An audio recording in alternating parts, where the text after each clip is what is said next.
E aí, mais um ponto que eu falo aqui para os amigos que estão nos ouvindo. Estufa, sim, ela é uma saída muito importante para o produtor para que ele possa produzir com mais segurança, porém não adianta ele chegar e querer comprar uma estufa se ele não tem um mínimo de plano de negócio. Exatamente isso que o Matheus falou. O que você vai produzir ali embaixo? Quantas caixas você vai tirar por dia, por semana, por quinzena? Qual é o fruto? Para quem que você vai vender? Quem que é o seu cliente? O que seu cliente quer comprar? E qual o consumo que ele precisa que você entregue para ele?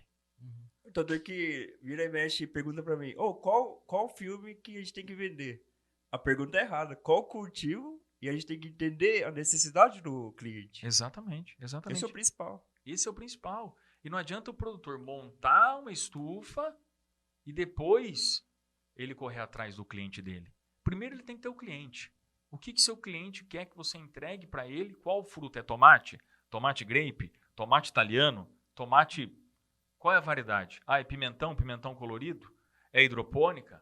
É uma alface? É uma rúcula? É um agrião? Tá, qual a frequência que esse seu cliente vai comprar?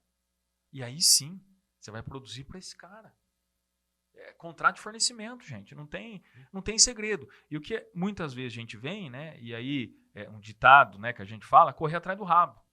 O cara primeiro faz o investimento para depois poder fazer a venda. Então, um mínimo de, um papel de pão, não precisa nem ser Excel, não precisa ser planilhas mirabolantes, não, mas monta ali um plano de negócio para que as coisas comecem o mínimo possível certa, porque senão o produtor ele sofre. Assim, se ele não souber claramente isso e a gente montar uma estufa errada, montar não uma errada, né? Porque acho que não deve existir o certo e o errado, mas o que não seja o ideal, ele perde em produtividade em mais alguma coisa? Não, perde em tudo, Thiago. Perde em tudo. E tá certo a sua colocação. Se ele montar errada, ele não vai produzir. Ele não vai produzir. Então vamos dizer que o cara tá numa região muito quente, numa região nordeste, e ele monta uma estufa lá com 2,20 de pé direito. Certo? Aí vai virar uma estufa mesmo. E é aquilo que o Matheus, que tá aí para falar com muito mais propriedade. A gente não chama de estufa, chama de sauna. Exatamente. Aí o cara vai cozinhar ali o tomate ou o fruto dele. Então, e aí um recado que eu deixo, né, aqui, acho que é importante a gente falar nisso. O produtor, às vezes, eu entendo muitas vezes, né, Matheus, gente que está diariamente com o produtor e visitando o campo, e todos nós estamos cada vez querendo reduzir custo. O produtor ele precisa reduzir custo. É importantíssimo isso. E às vezes ele acha que ele vai bater numa empresa de plástico, ele vai comprar ali um plástico, seja ele qualquer, às vezes ele olha só o cifrão e não entende a tecnologia que tem esse plástico. Até tenta montar a própria estufa. E monta a própria estufa. E monta a própria estufa. E monta a própria estufa. E gastou dinheiro com isso. Comprou madeira, ou comprou um ferro, ou comprou o arame. Tem um custo nisso. Aí o que acontece na primeira chuva, no primeiro vento? Leva embora. Então ele perdeu, e aí o barato saiu caro. Por quê? Porque tem toda a operação dele em montar essa estufa artesanal, da forma que ele montou. Tem a muda que está debaixo ali, tem uns insumos que ele já colocou, tem a mão de obra de operação dele. Então, o cuidado de não investir em produtos alternativos e o barato sai caro.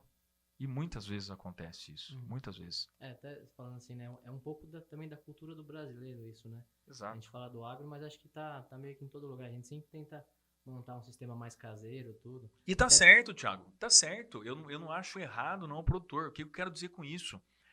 Não tem problema. Bata na nossa porta. Bata lá na Tropical. Eu não vou comprar estufa 100% em aço galvanizado de vocês, mas nós vamos conseguir auxiliá-lo. Então compra o plástico, compra a tela. Você vai fazer de madeira? Como é que você vai fazer? A gente consegue auxiliar ele.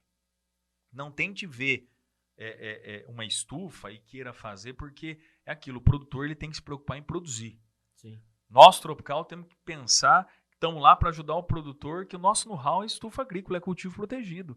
E aquela coisa, né? Cada macaco no seu galho. E eu vejo que os produtores estão muito carentes também, né? Até os profissionais agrônomos, eu vejo que são poucos especialistas nesse segmento.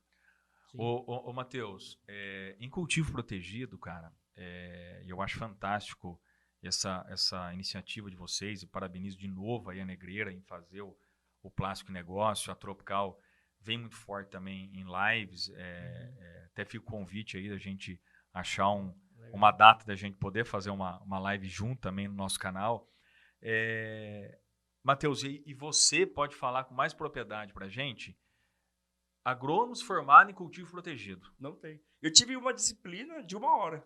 Falar de plástico, bem básico. Exatamente, não É tem. muito... Não tem. E estamos falando de tecnologia, né? Exatamente. Futuro. E futuro de plástico coberto, estrutura, fruto coberto. Uhum. E aí, gente, se a gente não tem profissional, o que vai acontecer? Da onde vai surgir essa demanda? Da onde vai surgir essa demanda? Como é que nós vamos ajudar o produtor? E eu fiz live com vários professores de universidade e questionei eles. Sim. Inclusive para eles mesmos falta, né? Mas acho que a ideia também, que você falou do podcast, é tentar levar um pouco disso e acho que fazendo a nossa parte, né? A gente conseguir disseminar um pouco mais, no caso de hoje, a plasticultura, mas o plástico em si como negócio, né? Exatamente. Eu acho que isso é bom para nós, por quê? Porque nós estamos aqui justamente para isso. Levar esse conteúdo para o produtor que ele não consegue encontrar facilmente no mercado. Até por conta do profissional agrônomo. A maioria estuda agronomia e o sonho é atender grandes culturas como soja, algodão, milho. Só que se você atuar nesse segmento de agricultura familiar, eu acredito que tem mais oportunidade, né? Sim. Imagina comparando um único produtor que é grande cultura, faz produção de 1.000 hectares, por exemplo. E o grande produtor de, por exemplo, rosa tem 10 hectares. Sim. Mas, Matheus, aí sabe o que eu vejo, cara? Thiago, também. Eu sou formado em administração. Quando você faz um curso de administração, você vê tudo. Uhum. Você tem que fazer uma especialização. Se você quer afunilar para alguma área específica. O agrônomo, eu vejo que é da mesma forma, Matheus. O cara se forma em agronomia, e aí, o que esse cara vai canalizar para soja, para o milho, para o algodão, para o cultivo protegido? E aí, a partir disso, ele tem que buscar uma especialização.